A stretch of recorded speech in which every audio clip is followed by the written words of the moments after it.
eksklyuziv va bunaqa ism Feroz Muhammad hayotimda akamiz. birinchi marotaba bunaqa ismli inson bilan, san'atkor bilan, rassom bilan.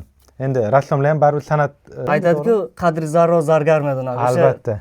Zarni qadrini zargar biladi-da, shunga Zo'rga. kim shunaqalari bor Samarqandda. Mani ustozim bo'ladi. Katta rassom. Komron Hamidullayev. Hmm, U kishi akademiya a'zosi, o'shandan o'rganman.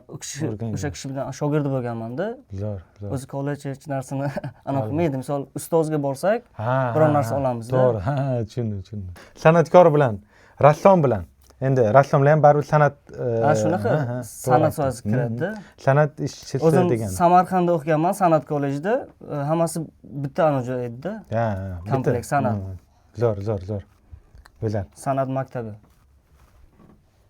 Intervyularimizda ko'p ko'rasiz, xudo xolasa. Intervyularimiz orqasiga nima qilib o'zi eng qadrli joyimizga qo'yib qo'yamiz, xudo xolasa. Nasib bo'lsa. Rahmat aka, gapi yo'q. E'tibor uchun. Rahmat. Sog' bo'lingizlar, o'zingizga omad. Yaxshi Rahmat. qoling.